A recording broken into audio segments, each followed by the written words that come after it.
잘 보이시나요? 네, 잘 보입니다. 그리고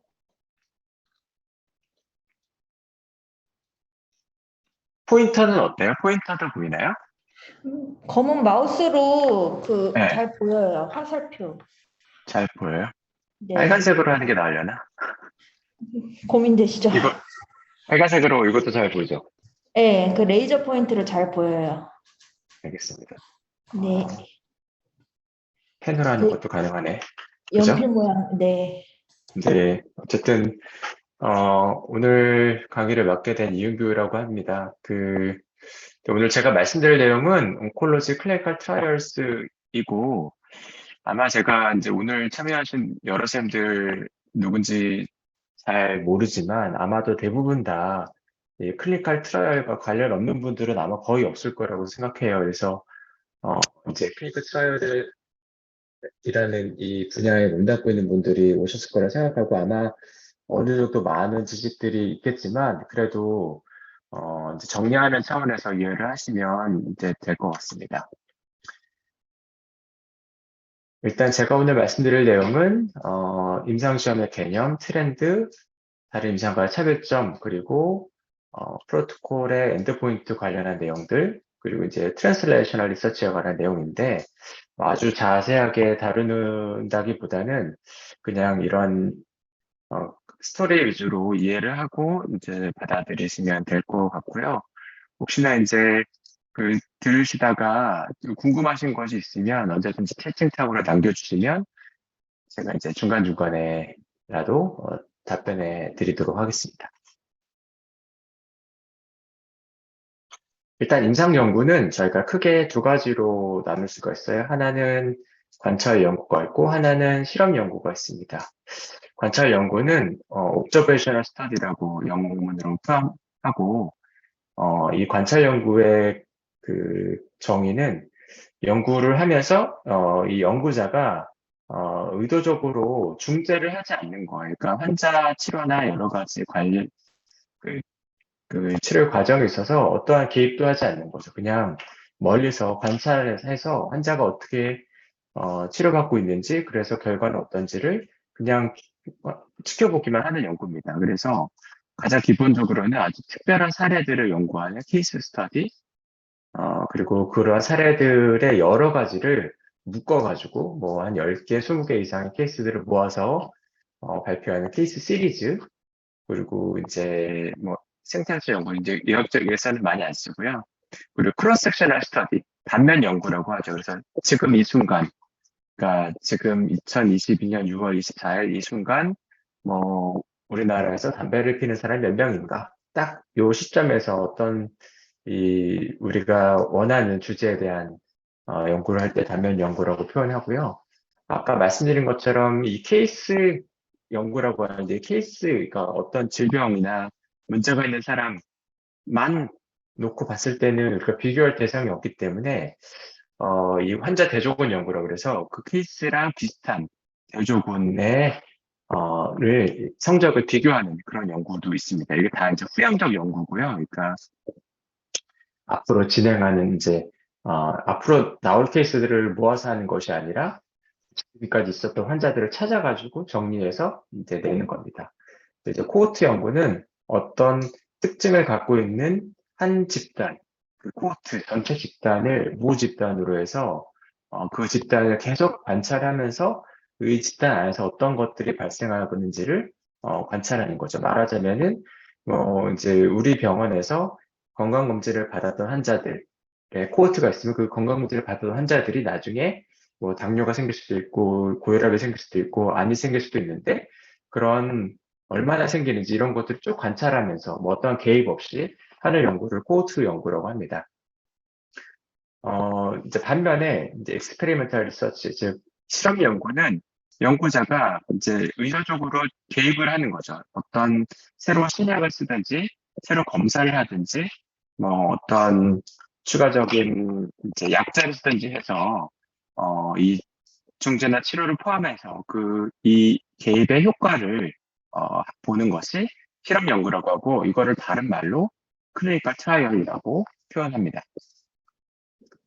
그래서 이제 우리가 이제 이런 연구들을 할 때, 아까 말씀드린 여러 가지 케이스 시리즈, 케이스 리포트 이런 것들의 근거는 보통 이제 굉장히 낮은 수준이고, 우리가 이제 과학적인 이제 대답을 얻을 때 보통 케이스 리포트, 케이스 시리즈 통해서 이게 이러한 환자에서 이러한 치료제가 어떠한 의미를 갖고 있는 것 같다라고 하면 케이스 컨트롤 스터디로 넘어가고 그게 이제 조금 더 이게 확실한 근거를 얻기 위해서 코호트 연구를 하게 되고 이제 뭔가 이러한 그 주제로 이 신약이나 약제들에 대한 인터벤션이 가능할 것 같다고 판단되면 랜더마이즈 컨트롤 트라이얼, 흔히 말하는 임상 연구를 하게 되고 그 임상 연구들이 여러 개 수행해가지고 이제 근거가 확실해지면 그때는 이제 리뷰 또는 메타 어널리시스 이런 메타 분석들을 통해서 확실하게 어느 정도 결편이 나면 이것이 이제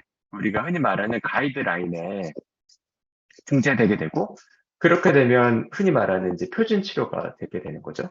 그래서 가이드라인까지 올라갈 때까지 험난한 과정을 거치지만 어쨌든 치료 신약들의 목표는 이 여러 가지 과정을 통해서 가이드라인까지 올라가서 이제 표준 치료까지 가게 하는 것이 어떻게 보면은 목표라고 할 수 있을 것 같습니다. 그래서 임상 시험, 클리니컬 트라이얼은 임상시험용 의약품의 안정성, 유용성을 증명할 목적으로 해당 약물의 약동학적, 역학적, 약이학적 임상효과를 확인하고 이상 반응을 조사하기 위해서 사람을 대상으로 실시하는 시험 또는 연구를 말합니다. 그래서 이제 중요한 거는 이제 동물 실험은 임상 시험이라고 하지 않는다는 것이고요. 임상 시험이라고 한다면 어, 사람으로 대상으로 한 연구다라고 꼭 구분해서 기억하는 것이 좋을 것 같고요.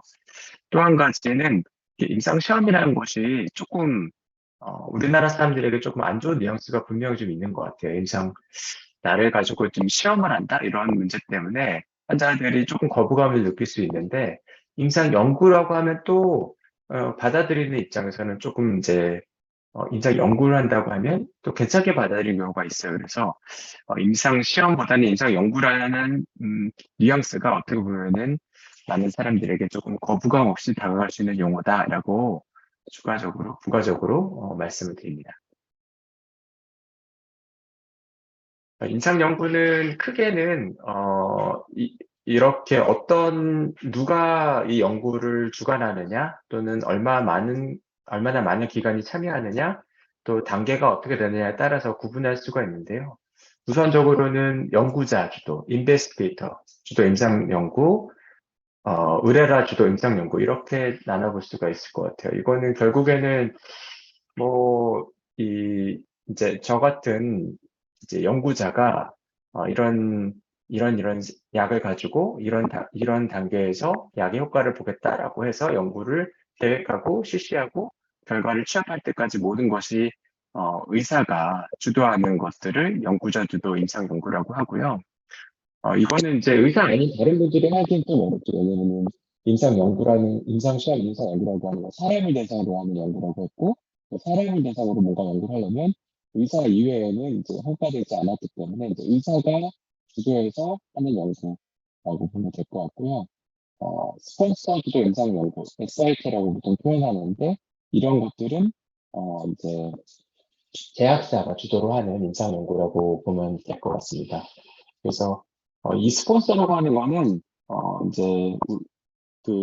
물론 이제 돈을 대는 역할을 하는 것은 이제 스폰서이겠지만 그 스폰서의 책임은 굉장히 좀 방대해서 임상 시험을 시작시키고 관리하고 이제 필요한 재정에 모든 책임을 주는 개인, 회사, 기관, 조직을 모두 다 얘기를 합니다. 그래서 SIT 중에는 실제로 이제 뭐 제약회사, 뭐 파이자, MSD 이런 다국적 제약회사일 수도 있지만 우리 KCS나 뭐 빅이나 여러 가지 그 의사들의 단체 이런 것들도 해당이 됩니다. 그래서 SRT가 꼭 회사만을 의미하는 것은 아니고 연구자 집단을 의미하기도 한다는 것을 한번 참고 삼아 기억하시면 좋을 것 같아요.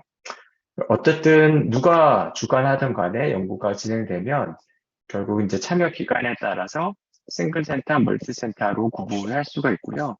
물론 이제 스폰서 주도 임상 연구 같은 경우에는 대부분 다 단기간으로 연구가 진행되고, 이제 연구자 주도 임상 연구 같은 경우에는 비용 여러 가지 문제 때문에 단일 기간으로 시행되는 경우가 이제 많이 있습니다. 단계는 1상, 2상, 3상, 4상 이렇게 구분하는데 이 내용은 제가 차차 말씀드리도록 하겠습니다. 그래서 이제 우리가 요즘 굉장히 관심이 많아진 것 같아요. 신약을 개발하고 이 신약을 임상시험이라는 과정을 통해서 성공을 시켜서 이제 말하자면 이제 돈을 벌 수 있는 그런 여러 가지 사례들이 많이 생기면서 이제 바이오 벤처라든지 큰 회사를 중심으로 이 연구 과정들이 많이 관심이 많아졌습니다. 그래서 이런 신약들은 어떤 단계를 거쳐서 이제 연구가 진행되냐면 먼저 이제 신약의 발굴 단계가 있습니다. 그래서 기초 탐색 연구라고 하죠. 그래서 뭐 어떤 질환이 뭐 요즘 치료가 잘 안 된다. 그래서 이제 임상적으로 이제 굉장히 니드가 많다라고 하고 또 이제 일부 다른 약제들을 봤더니 이런 타겟이 굉장히 유용할 것 같다라고 하면 이제 그 타겟에 맞는 여러 가지 약제 그 물질들을 막 찾는 거죠.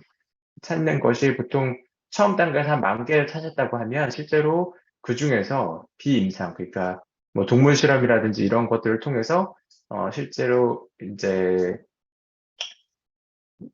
생물학적으로 안전하고 또 이제 나중에 약까지 개발할 수 있는 그런 정도가 되겠다라고 하는 것들을 10,000개 중에서 한 50개 정도 찾을 수 있다고 하고요.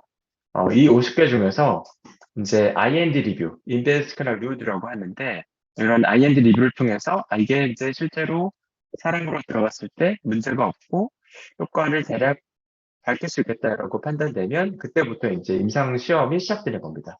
이 임상 시험은 아까 얘기했지만 사람한테 주입하는 거기 때문에 이 IND 리뷰가 굉장히 중요하고 IND 리뷰를 거쳐야만 사람에게 투여할 수 있는 자격을 얻게 된다고 이해하시면 될 것 같아요. 그래서 이 50개 중에서 실제 임상 연구를 통해서 마지막 3단계까지, 3상 임상 시험까지 통과하는 약들은 한 5개 정도고 그 중에서 실제로 이 삼상 연구에서 이 기존의 약보다 여러 가지 약제 효과를 보여줌으로써 이 허가 이제 시판까지 가능한 거는 1개 정도 된다고 합니다. 지금 10,000개 중에 1개니까 어떻게 보면 굉장히 바늘 구멍 통과하는 그런 험난한 과정을 거쳐야만 실제로 이 약제가 클리닉까지 들어올 수 있게 되는 겁니다. 그래서 마지막에 이 삼상 연구를 끝마치고 신약을 허가해서 실제 사람에게 쓸 수 있도록 이게 임상 연구가 아닌 실제 임상을 살 수 있게 하는 그런 마지막 단계의 리뷰를 NDA 리뷰라고 하고 New Drug Application 리뷰라고 합니다. 그래서 이제 우리가 중간에 뭐 IND 리뷰했다, NDA 리뷰했다라는 말이 이런 의미로 한다는 것을 이해하시면 좋을 것 같습니다. 그래서 이제 임상 연구는 이제 1상, 2상, 3상, 4상이 있고 뭐 이런 것들의 여러 가지 그 목표들이 좀 다른데 이런 내용들을 좀 자세하게 설명드릴게요. 일단은 비임상 시험은 프리클리니컬 스터디, 전임상 시험이라고 표현합니다. 그래서 비임상이니까 사람에게 하는 임상 시험은 아닌 거죠. 사람 하기 전 단계에서 하는 거고요. 이 약제가 과연 안정한지, 그러니까 그 물에 녹았을 때 또는 어느 이제 용질에 녹았을 때 그 약제가 변하지 않고 안전한지, 또 체내 흡수는 잘 될지, 뭐 물에 잘 녹는지 여러 가지 이런 것들, 그리고 제제는 과연 주사 제제로 할 건지 먹는 약으로 할 건지 이런 것들을 이제 확인하는 단계가 되겠고, 또 이제 각 장기에 이제 셀라인 뭐 이런 것들을 통해서 이 펑션에 미치는 효과에 대해서도 이제 확인하게 되고, 제일 중요한 거는 이제 독성 실험입니다. 그래서 혈중 농도랑 독성과의 관련성을 이제 대략 유추하는 단계가 되겠고요. 이 연구의 가장 이제 프리클리니컬 스터디에서 가장 중요한 부분은 PK, PD 스터디라고 표현하는데 약 동학적 파마코카이네틱스, 카이네틱스는 이제 뭐 속도라고 생각하시면 될 텐데 얼마나 빨리 흡수되고 얼마나 넓게 체내에 분포되고 그게 얼마나 얼마 동안의 시간을 통해서 대사가 되고 그 이후에 몸에서 배설되는지를 확인하는 그 단계가 PK 단계라고 되어 있고, 이 중에서 과연 이런 과정을 통해서 우리 몸에 들어간 약들이 우리 몸에 있어서 실제로 어, 우리가 원하고자 하는 작용을 하게 되는지 다이내믹스를 보는 것이 PD 스터디라고 보면 될 것 같아요. 그래서 말하자면 뭐 EGFR, ALK 이런 타겟을 그것을 타겟으로 하는 약자가 있다면 과연 그 타겟에 잘 들어가서 그 타겟을 블로킹을 잘 하고 있는지, 얼마만큼 블로킹하고 있는지 이런 것들의 프로파일을 연구하는 그런 단계가 PD 연구가 되겠죠. 이것을 그 사람에게 들어가기 전 단계에서 셀라인이라든지 여러 가지 과정을 통해서 연구하는 것을 프리클리니컬 발이라고 얘기를 합니다. 그래서 이제 이 프리클리니컬 스터디를 통해서 이제 어느 정도 약 효과가 들어갈 거다라고 생각이 되면 뭐 IND 리뷰를 신청하는 거죠. 리뷰를 신청해서 시객처에서 이게 이제 임상 시험으로 진행해도 될 것 같다라고 하면 그래서 이제 일상 임상 시험을 시행할 수 있게 됩니다. 그래서 보통 이제 바이오벤처 같은 경우에는 IND 리뷰를 신청했다고 뉴스 내기도 하고 그 AND 리뷰를 통해서 일상 연구를 하게 됐다고 하는 것도 아주 큰 뉴스이기 때문에 뭐 뉴스에서 막 크게 얘기를 하게 되고 하는 겁니다. 그래서 이제 임상 시험은 실제로 이제 이 약제가 과연 효과를 보여줄 수 있는지 없는지를 보여주는, 이제 증명해주는 첫 단계이자 가장 중요한 단계라고 할 수 있죠.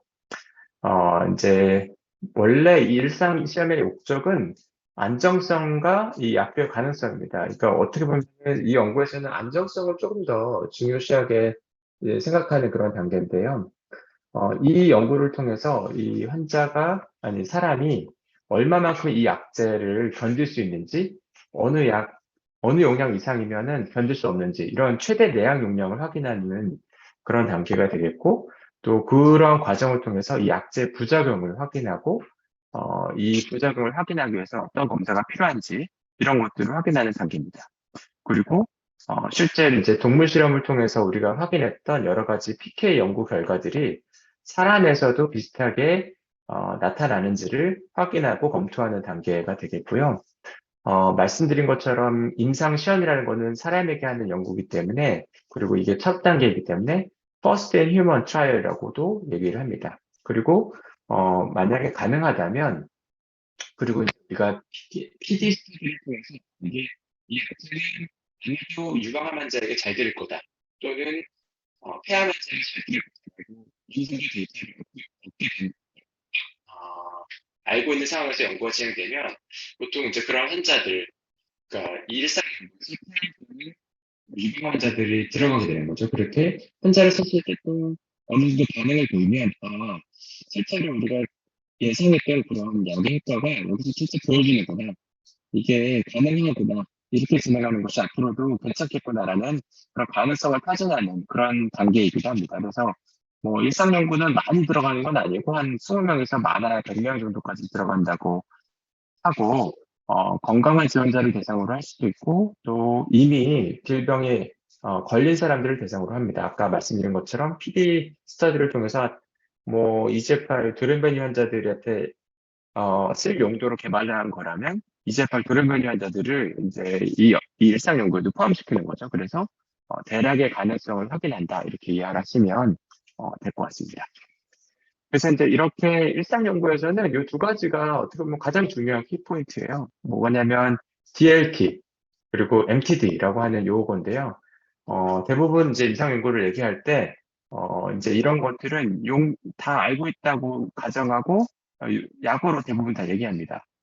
DLT를 경험했다, 뭐 MTD에 도달했다, 이런 표현인데, DLT는 말 그대로 도즈 리미팅 톡시시티입니다. 용량 항대 독선. 이건 뭐냐면 그 이제 약의 용량을 일상 연구에서는 이제 아주 낮은 용량부터 조금씩 올려가면서 약을 쓰게 되는데, 이 약 용량을 올리지 못할 정도의 부작용이라고 보면 돼요. 그러니까 이거 부작용이 너무 심해서 환자가 더 이상 먹지 못하겠다라고 얘기했던지, 부작용이 너무 심해서 이거 이 약을 더 이상 지속할 수 없는 단계가 되면, 이거는 환자가, 이 용량에서 더 이상 지속할 수 없는 그런 부작용을 경험했다라고 해서 DLT라고 보통 표현합니다. 이런 DLT는, 우리가 이제 연구를 시작할 때, 대략의 이런 부작용이 생길 거라는 거를 예상해서, 이런 부작용에 대한 평가 기준을 정하고, 언제까지, 그러니까 약을 투약하고 뭐, 며칠 동안, 몇 달 동안 이 부작용이 나타난 것을 확인한다는 평가 기간이 정해져 있거든요.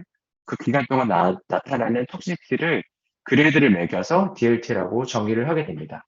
그래서 이제 DLT를 뭐 그레이드 1, 그레이드 1의 톡시티 이런 것들 다 DLT로 하는 것이 아니고 뭐 그레이드 3의 뭐 다이아리아 이런 거를 DLT라고 하자라고 미리 정의를 해놓는 거예요. 그래서 우리가 이런 것들을 DLT라고 미리 정의하고 그게 발생하면 이제 이 용량 이상으로는 지나가면 안 되겠구나라고 우리가 생각하게 되는 거죠. 그래서 이제 DLT가 발생하면 그 이상으로 용량을 이제 못 올리게 되고 그 용량 또는 고용량보다 아래 용량으로 보통 이 약제 용량이 정해집니다. 근데 이제 어떻게 보면은 그렇게 해서 용량을 올리다가 더 이상 올리지 못하는 단계의 용량까지 가게 되면 그것을 우리가 MTD라고 얘기하고 한국말로는 최대 내약 용량이라고 표현합니다. 그래서 이제 굉장히 DLT가 생기지 않는 그런 그때까지의 용량의 가장 높은 용량을 MTD라고 표현하고요. 이 MTD는 이제 MTD를 찾는 것이 일상 연구에서 가장 중요하거든요. 용량을 올리다가 어느 용량까지 올려서 여기 이제 부작용이 생기면 여기까지가 최대한이 됐다라고 표현하고 여기가 이제 MTD라고 정하자라고 하는 거고요. 이 MTD 용량 그리고 DLT 발생 여부를 DLT 발생 여부를 따라서 MTD를 우리가 정하게 되고 이 MTD를 정하게 되면 이 MTD 용량을 근거로 이상 연구를 진행할 때 어떤 용량으로 하자라고 우리가 결정하게 됩니다. 그거를 recommended page 2 도죠. RP2D라고 표현합니다. 이것도 약어로 많이 쓰게 되고요. RP2D는 MTD에서 결정될 수도 있고 MTD보다 더 낮은 용량에서 결정할 수도 있어요. 그거는 연구자들이 모여서 이 약의 효과라든지 여러 가지 그 톡시시티의 프로파일들을 보고서 결정하게 되거든요. 어떤 약제를 MTD에 가깝게 정할 수도 있고 어떤 약제는 MTD보다 한 단계 또는 두 단계 아래에서 결정될 수도 있습니다. 그래서 꼭 MTD에 맞춰서 RP2D가 정해지는 것은 아니고 약제마다 좀 다를 수 있다라는 사실도 미리 알고 계시면 좋을 것 같고 당연히 MTD에 가까이 RP2D가 정해질수록 부작용의 프로파일이 나빠지기 때문에 이 RP2D를 어떤 용량으로 정하는지가 굉장히 중요한 부분이기도 합니다. 이 약제 성공을 결정할 수 있는 어떻게 보면 굉장히 중요한 부분이기도 해요. 그래서 이제 일상 연구는 그러면 얼마만큼 용량으로 시작하느냐. 이제 프리클리니컬 연구에서 설치류라든지 몽키, 이제 유인원 연구에서 했던 약제 중에서 톡시티를 경험하는 이런 용량 중에서 10분의 1 또는 6분의 1, 어떤 연구는 100분의 1에서 시작하는 경우도 있거든요. 그래서 그 용량의 10분의 1 그 이하에서 약을 천천히 시작을 하게 되고요. 또 그 용량을 정확하게 알지 못할 때는 아마도 가장 바이올로직하게 효과를 볼 수 있는 용량을 가지고 시작하는 경우도 있습니다. 그래서 이제 약제 용량을 늘리면 이제 당연히 톡시스도 에피커시 톡시스도 커질 텐데 톡시티는 이제 톡시드 곡선이 이렇고 이제 에피커시 곡선이 이렇다면 톡시티가 많이 증가하기 바로 직전 그러면서 효과를 가장 높일 수 있는 뭐 이런 종류의 용량이 어떻게 보면 가장 이상적인 용량이기 때문에 뭐 이런 용량을 가지고 우리가 이제 연구를 시작을 하게 됩니다. 일상 연구는 뭐 3+3 디자인으로 한다라고 하는데 이게 가장 이제 전통적인 방법이기 때문에 그런데요. 이제 대략적으로 설명드리면 이래요. 이제 3명의 환자를 등록시켜서 우리가 이니셜 스타팅 도즈를 시작을 해서 DLT를 한 명도 DLT를 경험하지 않았다. 이 연구에서 이 약제가 아마도 보여줄 수 있는 여러 가지 부작용 프로파일이 있는데 그 용량을 올리지 못할 정도로 무슨 부작용이 생기지 않았다. 그러면은 용량을 올리는 겁니다. 올려서 3명을 등록하고 또 부작용을 경험하지 않으면 또 올리고 경험하지 않으면 또 올리고 근데 갑자기 그 중에서 한 명이 DLT를 경험했다. 그러면은 DLT 경험했다고 해서 바로 이것을 가지고 연구를 중단하는 것은 아니고 3명을 같은 용량으로 3명을 더 추가로 등록을 합니다. 더 추가로 등록해서 6명을 등록된 상태에서 6명 중에서 이제 처음 경험했던 사람 1명만 DLT를 경험하고 나머지 3명은 문제 없다. 그러면은 다시 용량을 올리는 거고요. 만약에 3명을 더 등록했는데 1명 또는 그 이상의 환자들이 또 DLT를 경험했다. 그러면은 일단 용량을 더 올리지 못하고 이 용량이 이제 MTD로 결정이 되는 거죠. 그런 식으로 진행을 하게 됩니다. 그래서 이거를 이제 이렇게 나타나게 되는 거죠. 이렇게 도주 이제 X0 도주를 가지고 3명을 등록해서 별 문제가 없다, DLT가 없다 그러면은 3명을 더 등록하고 이 중에서 이제 DLT가 안 나왔다 그러면 이제 또 더 올라갑니다. 이제 한 명이 DLT를 경험했다 그러면은 3명을 더 등록하게 되는 거고요. 3명을 더 등록했는데 여기서 DLT를 경험하지 않았으면 용량을 또 올리는 건데 여기서 한 명이 경험하고 3명을 더 늘렸는데 여기서 2명이 DLT를 경험했다. 그러면 이 X3 이상 용량으로 더 이상 이제 용량 올리지 못하고 여기에서는 이제 부작용이 많이 생겼기 때문에 6명 중에 3명이나 생겼으니까 요거보다 한 단계 아래인 요 도즈를 맥시멈 톨러레이티브 도즈 MTD라고 아까 제가 말씀드린 그 용량으로 결정되게 되는 거죠. 그렇게 해서 이제 이렇게 하는 것이 일반적이고 요즘도 많은 연구에서 이런 과정을 통해서 연구가 진행이 됩니다.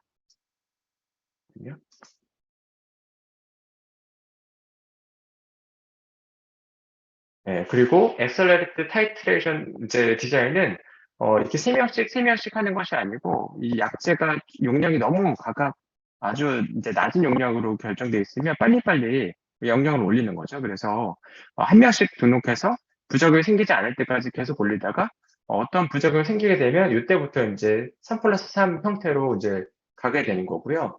또 이제 용량 레벨을 뭐 2단계 이상으로 한꺼번에 올리는 Continual Reassessment 메소드도 있어요. 이거는 우리가 이제 PK, PD 라인을 계속 그려가면서 용량을 2단계 이상으로 빨리, 연구를 빨리빨리 진행하고 싶을 때 이렇게 하게 되고, 어느 순간 DLT를 경험하게 되면, 이제 그때서 이제 한 단계 나리면서 이렇게 하게 되는 겁니다. 이게 좀 복잡하기도 하고 좀 어려운 개념, 어려운 이제 디자인이라서 이렇게 하는 경우는 실제로는 그렇게 많지는 않은 것 같습니다. 네. 네, 혹시나 이제 궁금하시거나 너무 빠르거나 이해가 안 되는 부분 있으면 얘기를 해주세요.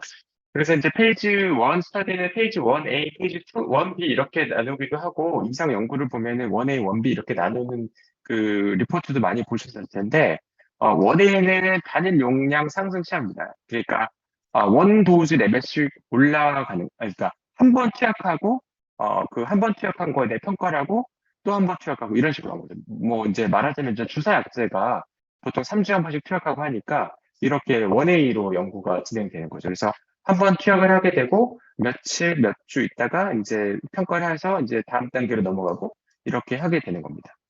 이제 다중 용량 상승 시험은 매일매일 먹는 약들이 이래요. 그래서 이제 먹는 약 같은 경우 우리 이제 표적 치료제 같은 경우에 매일매일 영양을 먹게 되는 거잖아요. 그러면은 약을 많이 먹게 되면 계속 먹게 되면 이제 혈중 농도가 점점 올라가다가 어느 순간 스테디 스테이트 이렇게 쭉 용량을 유지하게 되는데 이런 용량 유지 상태에서의 자료를 얻으면서 이제 단계별로 올라가는 것이 원비 연구가 되겠고요. 뭐 병용요법이라든지 이제 먹는 약 같이 컨티뉴어스하게 먹는 약들이 이런 식으로 용량을 올리면서 연구가 진행된다 이렇게 이해하시면 될 것 같아요.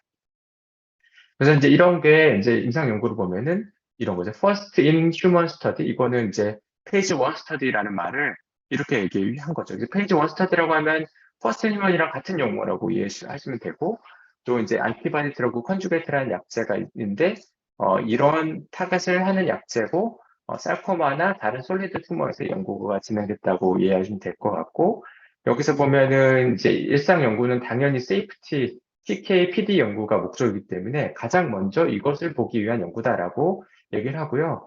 여기서는 안티튜머 액티비티는 확실하게 우리가 알 수 있는 부분은 아니기 때문에 프렐리미너리라는 말을 일부러 붙였습니다. 그리고 여기서 이제 도즈 엑스칼레이션, 도즈 익스펜션 코트로 이루어져 있다 이렇게 얘기인데 이거는 좀 더 제가 말씀을 드릴게요. 그래서 이 연구를 통해서 recommended expansion 도즈가 이제 이런 식으로 결정됐다라고 하고 이제 에드버스 이벤트는 뭐였고 뭐 이런 것도 이제 이렇게 쭉 이제 얘기를 하게 됩니다. 그래서 일상 연구의 결론은 항상 이래요. 그래서 세이프하고 톨러러블하다.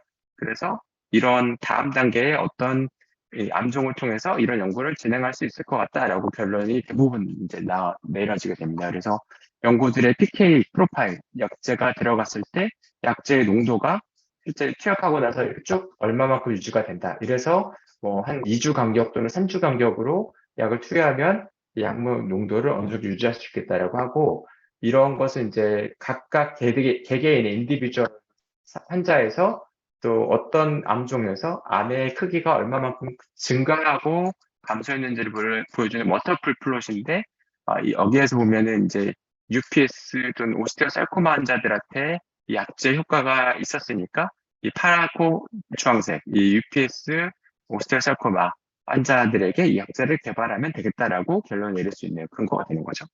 그래서 이제 일상 연구는 여러 번 말씀드렸지만 셀프티 톨러러빌리티를 보는 연구고 PK, PD 연구를 같이 진행하고 결국은 레코멘드 페이지 2 도주를 찾아서 이상 연구까지 진행하는 것이 일반적인 치료의 개념이다라고 합니다.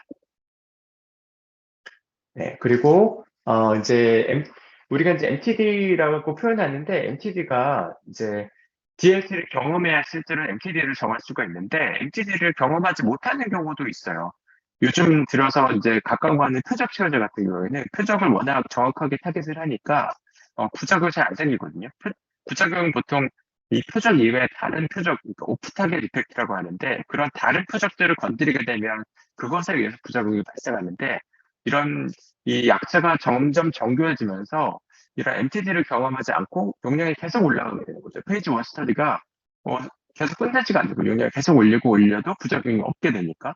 그래서 요즘엔 이 타겟티드 에이전트 같은 경우에는 뭐 타겟을 이 톡시티가 아무리 올려도 잘 안 생기고 그렇게 돼서 약 용량을 계속 올리다가 보면은 효과는 어느 정도 더 이상 올려도 효과가 더 이제 좋아지지 않으면서 부작용은 경험하지 않고 어느 순간 부작용을 조금씩 경험하게 된다. 그러면은 한 요 정도에서 벌써 도즈가 결정됩니다. 그러니까 MTD가 아마 이 정도라고 우리가 예상한다면 그거보다 한참 낮은 도즈에서 결정하게 되는 거죠. 그 이유는 이 용량을 올린다고 하더라도 그 효과가 더 증가하지 않고 오히려 용량을 올릴수록 부작용이 조금이라도 발생한다라고 한다면 우리가 이제 MTD까지 가지 않으면서 이제 이 용량에서 결정할 수 있는 것 같아요. 이거를 우리가 다른 말로 옵티멀 바이올로직 도스라고 표현합니다. OBD라고 표현하는데 요즘 대작 표적 치료제라서 이렇게 OBD로 결정하게 되고 OBD로 결정하게 되는 경우가 점점 많아지고 있고 이럼으로써 부작용 프로파일도 굉장히 단순해지고 가벼워지고 그런 것들이 많이 있어요. 그래서 되게 어떻게 보면 정교한, 흔히 정밀의학이라고 하는데 이런 것들이 잘 이루어지고 있다고 보시면 될 것 같습니다. 이제 그래서 실제로 뭐 카보자틴 같은 약들은 굉장히 그 멀티 타겟티드 에이전트거든요. 맷, VEGF2, 렛 이렇게 여러 가지 타겟을 공격하는 약제인데 그러다 보니까 부작용이 많이 생겨요. 우리가 맷을 타겟으로 하는 약제라고 한다면 VEGFR, LT를 같이 블록을 하게 되니까 부작용이 많이 생겨서 실제로는 NTD가 이제 175mg으로 정해졌지만 이런 부작용이나 여러 가지 문제 때문에 나중에 이제 3사까지 갈 때는 이제 140ml로 정해져서 시작하는 경우도 이제 있거든요. 그래서 이런 것들은 이제 우리가 MTD가 꼭 우리가 이제 실제 임상 승인까지 가는 적절한 용량이 아니다라는 어떻게 보면 예시가 될 수 있겠죠. 근데 요즘에 나오는 조금 더 그 새로운 약들, 새로운 표적 치료제들은 타겟을 보통 이제 싱글 타겟으로 하게 되고 싱글 타겟으로 하게 되면 부작용도 굉장히 적게 되기 때문에 뭐 MTD를 찾을 수도 없고 용량도 이제 굉장히 높은 용량에서 결정되는 경우가 흔하다 이렇게 이해를 하시면 될 것 같고요. 그래서 요즘에는 이 OBD 용량 자체가 실제 모노클로날 안티바디, 스몰 몰레쿨 TKI 제제 같은 경우에는 거의 반 이상에서 반 가까운 약제들에서 이 OBD 그에서 이 이상 단계로 넘어가는 용량이 정해지는 경우가 많다. 이렇게 이해를 하면 될 것 같습니다. 그래서 페이지 1을 했는데 MTD가 안 나왔네? 라고 해서 뭐 이렇게 안 좋은 건 아니고요. 어느 정도 MTD 도달하지 않으면서도 효과를 보여주었으면 좀 더 안전한 이제 약물 용도로 우리가 이상으로 갔을 때 어떻게 보면은 임상 연구에 있어서 성공의 가능성이 더 커진다고 볼 수 있을 것 같아요. 이제 우리나라 국내 신약 중에 하나인 이제 레저티니 같은 경우에도 뭐 20ml, 40ml, 80ml, 120, 160 이렇게 계속 올렸는데 이게 MTD가 안 나오는 거예요. 안 나오니까 이게 더 올릴 수 있는데 더 올리면은 연구가 더 이상 진행 안 되니까 160 또는 240에서 결정해서 이제 이 연장을 하는 거죠. 이 그룹에서의 효과를 좀 보자. 그래서 여기까지는 페이즈 1이고 그래서 이거를 확장해서 도즈 익스텐션 하게 되면 여기서부터 이제 페이지 2 스터디가 되는 거거든요. 약물의 레스폰스를 확인하는 과정이니까. 그래서 이제 이렇게 요즘에는 일상과 이상을 이렇게 한꺼번에 쭉 이어서 하는 경우도 많이 있기 때문에 우리가 이런 것도 같이 기억을 하면 좋을 것 같고, 네, 제가 나중에 또 설명드리겠습니다. 그래서 타겟티드 에이전트 같은 경우에는 이렇게 부작용이 적고 MTD에 조절하지 않는 경우도 있다라고 제가 생각을 할 수 있을 것 같고, 또 이제 이 기존에 우리가 이제 용량 약을 많이 쓰게 되면 결국 부작용이 많이 생긴다는 것이 일반적인 개념인데 요즘 나오는 여러 가지 면역 항암제, 뭐 이필리모가, 니볼루마, 펜브로이드 같은 경우에는 용량을 적게 쓰나 3ml, 1ml 쓰나 3ml 쓰나 10ml 쓰나 뭐 효과에 있어서 크게 차이가 없는 경우가 많아요. 그래서 이런 경우에도 실제로 MTD를 찾기가 어려워서 이럴 때는 미니멈 이펙티브 도즈라고 이제 효과를 보여줄 수 있는 최소 용량을 찾아서 그 용량으로 연구가 진행되는 거가 맞습니다. 즉, 뭐 10ml도 듣고 3ml도 듣고 1ml도 듣는다면 구태여 3ml, 10ml까지 가지 않아도 된다는 거죠. 그래서 2ml, 3ml에서 결정되는 거고, 뭐 이제 이것도 마찬가지고 같은 10ml로 Q3, Q2, Q3 이렇게 했을 때 뭐 용량 그 효과 차이가 크게 나지 않는다. 이제 오즈 레이셔가 거의 비슷하다라고 한다면 구체 우리가 Q2 윅스로 할 필요가 없는 거죠. Q3 윅스로 하면 환자한테 좀 안전하니까. 그래서 이제 요즘에 그 나오는 면역 항암제들은 어떻게 보면 MTD나 이런 것들 찾기가 더 어려워져서 이제 환자들에게는 미니멈 이펙티브 도즈를 가지고 연구가 진행되는 경우도 많다라고 이해를 하면 될 것 같습니다.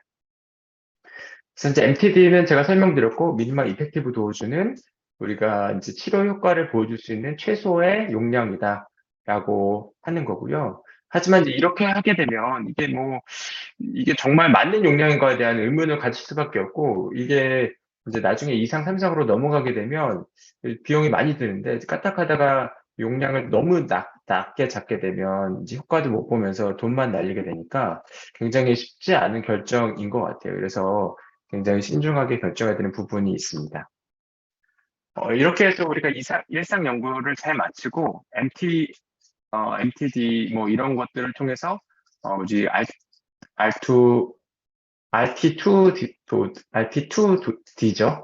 Recommended Phase 2 도즈가 실제로는 이제 MED건 이제 옵티말 테라페틱 바이올로지컬 도즈건 OBD건 이제 용량이 결정되면 이제 그 용량을 가지고 이상 연구를 들어가게 됩니다. 그래서 이상 연구는 이제 치료적 탐색 시험이라고 해서 이때부터는 이제 모든 환자를 다 넣는 게 아니라 일상 연구 또는 기존에 우리가 프리클리니컬 연구에서 어떤 환자, 즉 뭐 말하자면은 폐암 환자에서 EGFR 뮤테이션이 있는 환자를 타겟으로 한 약이었다라고 하면 여기서부터는 이제 타겟 파퓰레이션을 명확히 하는 거죠. 그래서 폐암 환자 중에서 EGFR 드러미가 있는 환자들 통해서 약제를 보통 한다라고 하는 거죠. 그렇게 진행을 해서 이제 이 약제가 얼마만큼 효과를 보이는지 이 약제의 유효성, 레스폰스를 보는 겁니다. 그래서 효과를 탐색하기 위한 시험이고요. 이 단계에서는 이제 좀 더 많은 50명에서 한 200명 환자들을 모집하게 되고 특정 환자를 우리가 스터디 퍼플레이션을 명확하게 해서 저희가 결정한다라고 하고요. 페이지 스터디는 이제 그 약제 하나만 가지고 연구를 하는 싱글암 스터디가 있고 또 랜더마이즈 스터디가 있어요. 랜더마이즈 스터디는 레퍼런스 암을 가지고 이제 컴패러티브 연구를 할 수도 있고, 컴패러티브 암을 이제 둬가지고, 이제 컨트롤 암을 둬가지고, 랜더미제이션 할 수도 있습니다.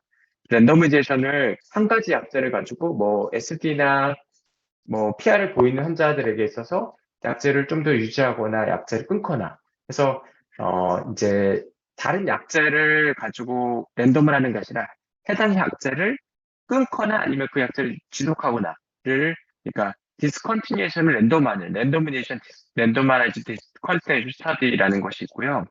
또 컨트롤 암을 가지고 하는 랜더마이즈 페이지 2 연구가 있고 오픈 레이블이 있고 블라인디드가 있습니다. 그래서 오픈 레이블은 이제 약이 뭔지를 알려주는 거죠. 뭐 이거는 기존의 표준약이고 이거는 실제 연구를 하는 신약이다.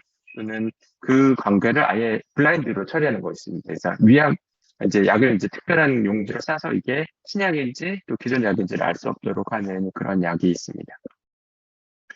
그래서 이제 싱글한 페이지 2 연구가 어떻게 보면은 아주 고전적인 스탠다드한 페이지 2 연구가 되어 있고 이 연구는 대부분 다 오버all 레스폰스 레이트, 그러니까 전체적인 반응률 그리고 PFS를 보통 구분하게 되고요. 하다가 이게 실제로 효과가 전혀 없다라고 하면 빨리 끊을 수 있도록 이 퓨틸리티를 먼저 확인해서 끊는 형태로 보통 요즘 디자인을 많이 합니다. 그걸 사이먼스 2 스테이지 디자인이라고 하고요. 이거를 이제 말하자면은 전체를 만약에 우리가 50명을 대상으로 연구를 하려고 하면 처음에 한 10명 정도를 등록하고 나서 우리가 이제 이 약제가 아마 10%에서 한 20% 정도의 반응을 보일 거다라고 예상을 한다면 그래서 이제 50명을 목표로 등록을 한다라고 하면 처음에 한 10명 정도 등록해 보는 거예요. 그 10명 또는 이제 20명까지 등록을 해봐서 여기서 한 사람도 반응을 보이지 않는다라고 한다면 약제를 빨리 중단하는 거죠. 왜냐면은 약제가 10%에서 20% 정도는 반응할 거라고 예상했는데 20명까지 등록했는데도 한 명도 반응하지 않는다. 그러면은 더 이상 연구를 지속해봐야 반응할 수 있는 환자가 적어질 거 아니에요. 그렇게 되면 뭐 어차피 시간만 끌고 돈만 낭비니까 빨리 결정을 내려지는 겁니다. 그래서 하지만 이제 10명 또는 20명 정도 했는데 한 명 또는 그래서 이상의 환자에서 반응을 보이면 나머지 환자를 계속 등록할 수 있도록 하는 거죠. 그렇게 해서 우리가 이제 연구가 진행되도록 디자인을 짜는 것을 사이먼스 투 스테이지 디자인이라고 보통 표현하고요. 그러면은 이 연구에서 그럼 몇 명을 등록할지를 결정해야 되는데 그것을 결정하는 것이 뭐 우리가 이 약제가 아마도 이 정도 반응을 보일 것이다라고 하는 반응의 예상률 그리고 타입 1 에러, 타입 2 에러, 파워 이런 겁니다. 그래서 알파, 베타 이런 것들을 대략 우리가 예측을 해서 이제 통계학적으로 계산을 하게 되면 몇 명 정도 환자를 등록하면 되겠다라는 것이 대략 알 수 있어요. 그래서 이런 것들을 통해서 우리가 페이지 2 연구를 진행하게 되는 것이고요. 뭐 이렇게 해서 싱글함 플러스 페이지 2 연구가 진행되면 뭐 이렇게 에피커시 세이프티가 나옵니다. 그래서 일상 연구에서는 세이프티를 먼저 얘기하는데 이상에서는 에피커시를 먼저 얘기하게 되고 세이프티가 그 다음으로 들어야 된다는 차이점이 있습니다. 그래서 이제 이 용량을 해당 써서 이제 프라이머리 엔드포인트는 이제 ORR이고 PFS다 이렇게 이제 보통 얘기를 합니다. 그래서 이제 썼더니 이 각각의 환자에서 어떤 환자들이 PR, CR을 보였다 이렇게 이제 표현할 수가 있는 거고요. 이건 이제 스위머스 플롯이라고 보통 표현합니다. 이제 수영하는 사람들의 이제 코스랑 비슷하다고 해서 스위머스 플롯이라고 하고 요거는 워터풀 플롯이라고 표현하는데 이렇게 해서 어떤 환자군에서 이제 얼마나 깊은 레스폰스를 보였는지 그 베이스라인에 비해서 튜머가 자체가 몇 프로나 감소했는지를 보여주는 그래프니까 이런 것들을 통해서 약제 효과를 우리가 유추할 수 있는 거고 스위머스 플러스는 약제 반의 기간을 유추할 수가 있습니다. 랜덤화이드 페이지 2 연구는 실제 우리가 알고자 하는 약제랑 플라시보랑 같이 비교를 하는 거예요. 플라시보랑 비교할 수도 있고 컨트롤 다른 스탠다드 오브 치료랑 비교를 했습니다. 그래서 이제 이 A라는 약제가 B라는 약제보다 비슷하거나 조금 더 열등하지 않은 그런 것들을 보여주기 위해서 연구를 진행하게 되는 것이고요. 왜냐면은 이제 A라는 약제가 페이지 2 연구들이 보통은 이제 아주 그 약에 잘 들을 것 같은 환자들만 등록하게 되면 약제 반응이 너무 좋더라도 이제 비교 대상이 없어서 약제 효과가 너무 오버 에스티메이션, 즉 과대 평가되는 경우가 많이 있었거든요. 그래서 삼상 연구에서 많이 페일 하게 되니까 이제 처음부터 이제 랜더마이즈 플라시보 또는 이제 컨트롤 트라이얼을 해가지고 실제 다른 컨트롤에 비해서 이 약제가 조금 더 낫다는 것을 확인한 다음에 삼상을 넘어갈 수 있도록, 즉 삼상으로 조금 더 잘 수월하게 넘어갈 수 있도록 해주는 장치라고 보면 될 것 같아요. 그래서 이상 연구를 해서 플라시보보다 더 좋은 성적을 보였다 하더라도 실제로는 이 연구 바탕으로 이 컨트롤보다 더 낫다고 얘기할 수는 없습니다. 왜냐하면은 이 이상 연구 자체는 기존 약보다 더 낫다는 걸 보여주기 위해서 하는 것은 아니거든요. 샘플 사이즈도 작고 연구 기간도 작고, 왜냐면은 이제 알파, 베타, 또 폴스 네가티브, 폴스 포지티브가 이제 상대적으로 많이 나올 수 있게, 그러니까 통계학적으로 오류가 나올 확률이 많게 디자인되었기 때문에 이걸 가지고는 컨퍼머티브하게 우리가 얘기를 할 수가 없고, 이제 삼상 연구로 꼭 가야 되는 겁니다. 그래서 이 이상 연구를 통해서 어느 정도 A라는 약제가 이런 모든 것들을 만족하는 결과를 보였다. 그러면 이제 삼상 연구로 넘어가게 되는 것이고요. 이제 랜더마이즈 페이지 2 연구는 이렇게 되는 거죠. 그래서 한 200명 정도 되는 환자가 약제와 이제 스탠더드 오브 트리트먼트를 통해서 이제 이 연구가 알고자 했던 뭐 PFS 같은 것들이 실제 더 낫다. 이러면은 이제 IP라고 하는 약제를 가지고 삼상 연구까지 갈 수 있겠구나라고 우리가 이제 이 연구를 통해서 이제 힌트를 얻어서 삼상 연구까지 진행하게 되는 거죠. 이렇게 해서 이제 이상 연구가 진행됩니다. 그래서 이제 이제 이 레이저팀 아까 말씀드린 레이저팀 연구도 이렇게 페이지 1 통해서 이제 어떤 용량이 정해지게 되면 240ml 용량을 가지고 세컨 라인, 퍼스트 라인 용량을 이제 조금 더 익스펜전 해가지고 여기서 이제 페이지 2 연구가 같이 진행된다고 보시면 될 것 같고, 페이지 2 연구에서는 이제 오버올 서바이벌을 보는 것은 아니고 대부분 다 레스폰스 레이트, 디지즈 프리 서바이벌, PFS 같은 안티 튜머 에피커시, 약제가 갖고 있는 튜머 에피커시를 보게 되는 것이고요. 이 약제가 정말 환자의 삶을 연장시킬 수 있는 건지는 대부분 다 삼상 연구에서 확인하게 된다라고 이해를 하면 될 것 같고, 여기서 또 추가적으로 톡시티에 대한 평가를 추가적으로 하게 되고, 이제 삼상 연구에 대한 결정 여부를 확인하는 연구가 이상 연구가 되겠습니다. 그래서 뭐 반응률로만 하는 것이 꼭 괜찮을까에 대한 여러 가지 이제 크리틱이 좀 있어요, 요즘에는. 왜냐면은 이 면역항 환자 같은 경우는 반응률은 10%, 20% 굉장히 낮지만 효과를 오래 가는 환자들이 있기 때문에 이 오래 가는 환자들을 확인하기 어렵다는 그런 단점이 있어서 조금 평가를 조금 다양하게 할 필요가 있다라는 이제 요즘 얘기들도 나와 있고, 그래서 이제 이 임상연구 디자인이 조금 복잡해지는 그런 과정에 있다고 이해를 하시면 될 것 같습니다. 삼상 임상용 시험은 치료점 확정 임상 시험이고요.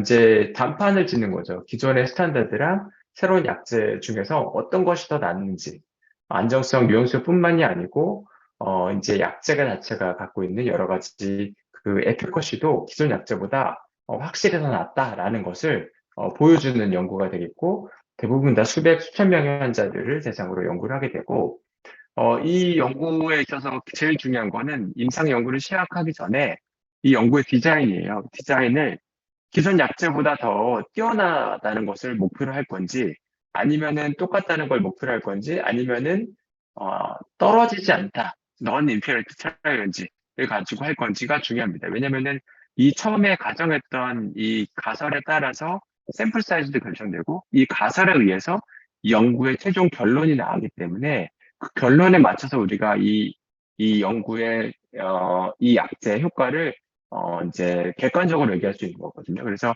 우리가 이제 그 약제가 이제 갖고 있는 효과가 기존 약보다 똑같다라는 것을 보여주기 위해서는 이제 우리가 뭐 오버all 이제 해저드 레이쇼라든지 뭐 레스폰스 이제 오즈 레이쇼라든지 이런 여러 가지 그 통계학적인 그 결과값들의 그 이제 95% 이제 신뢰 구간이 이제 요 정도에 포함되면 같다고 표현하고, 요거보다 더 그 이제 이제 더 낫다고 이제 p-value나 이런 것들이 더 이제 좋게 나오면 superiority라고 평가하고, 또 이제 낫지 않는 걸 보여주는 non-inferiority라고 이제 95% 신뢰 구간 델타 값을 가지고 우리가 이런 것들을 정할 수가 있고, 이런 통계학적인 근거를 가지고 샘플 사이즈 이런 것들을 결정한다고 이해를 하시면 될 것 같습니다. 그래서 이거는, 이제 모두 다 이제 페이지 2 연구 결과, 그리고, 이제 그, 어떤 것을 보기 위한 건가에 맞춰서 샘플 사이즈를 나누고,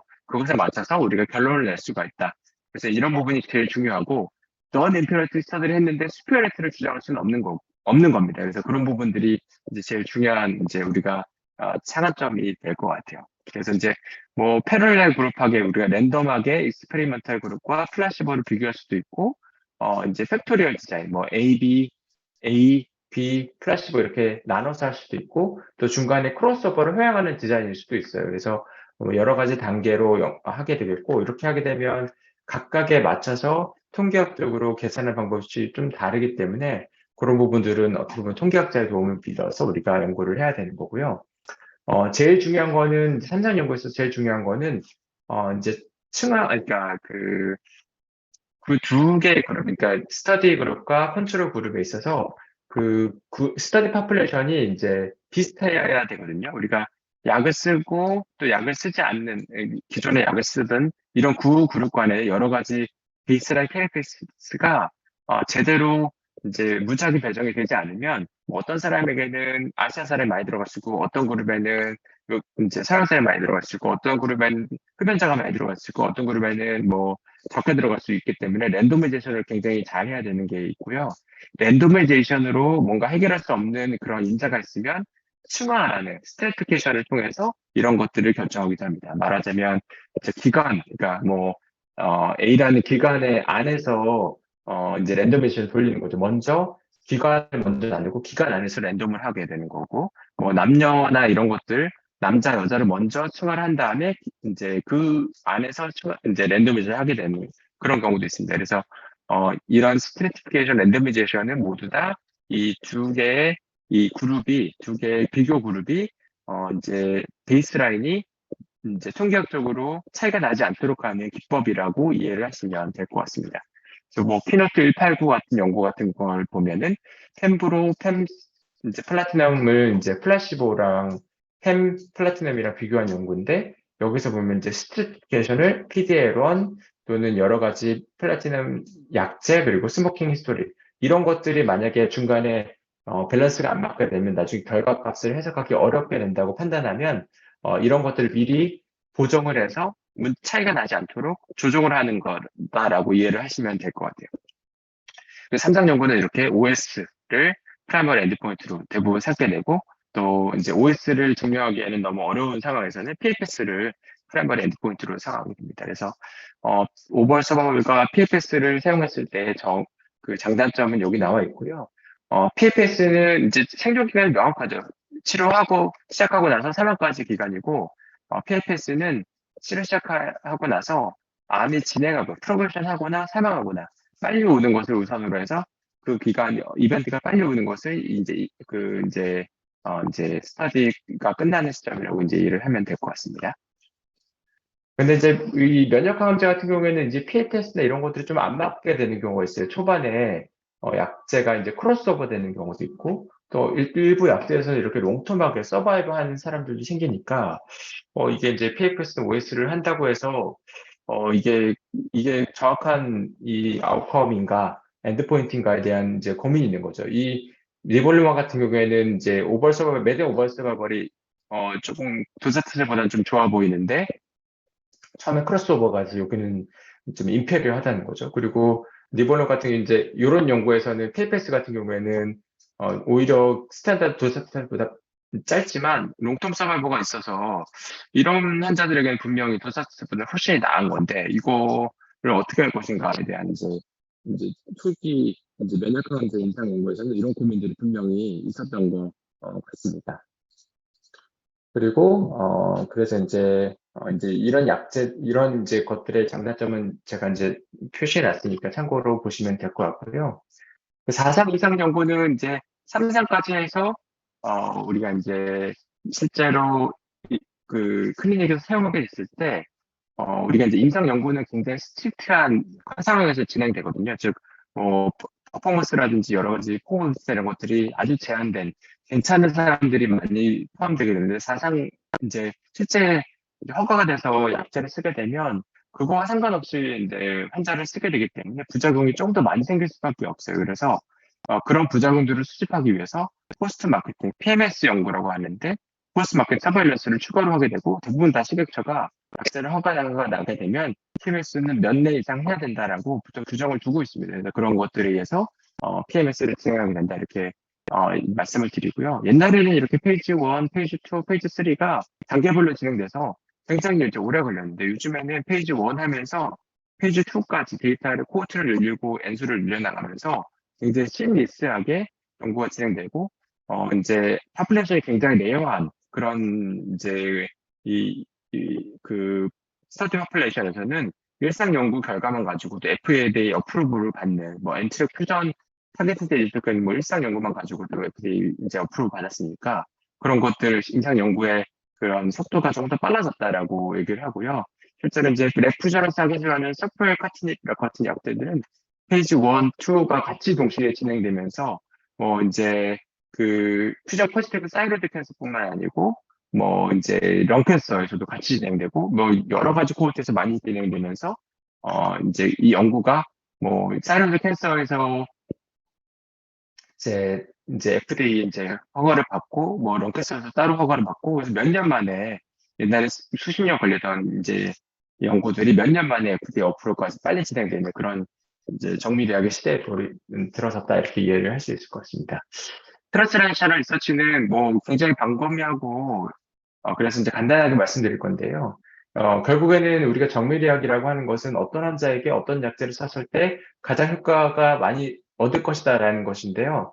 즉, 타겟을 정확하게 찾는 것이 필요합니다. 그래서 이런 성과를 굉장히 높이기 위해서, 치료를 이제 하는 단계에서 이제 어떤 사람에게 가장 적절한 인디케이션을 줄 수 있을 것인가를 탐색하는 연구라고 보면 될 것 같고, 진단을 잘해야 될 수도 있고, 어떤 환자 캐릭터에서 이 약제가 들어가는 것이 가장 최선일까를 탐구하는 연구가 되겠고, 그것은 이제 보통 실험실, 프리클리니컬 스터디에서 나올 수도 있고, 이미 3사까지 진행된 이후에 나중에 후행적 분석을 통해서 어떤 환자에서 가장 잘 들었으니, 이런 환자에게 쓰는 것이 좋겠다라고 나중에 베드사이드에서 벤치로 나는 그런 형태가 될 수도 있습니다. 그래서 이것을 이제 전 임상과 임상을 연결해주는 가교적 연구단에서 이제 트랜스레이셔널 리서치라고 보통 표현을 하고 주로는 바이오마커와 타겟을 찾는 과정이 되겠고 이러한 과정을 현재는 NGS 같은 유전체 분석 방법을 많이 활용해서 진행을 하게 된다 이렇게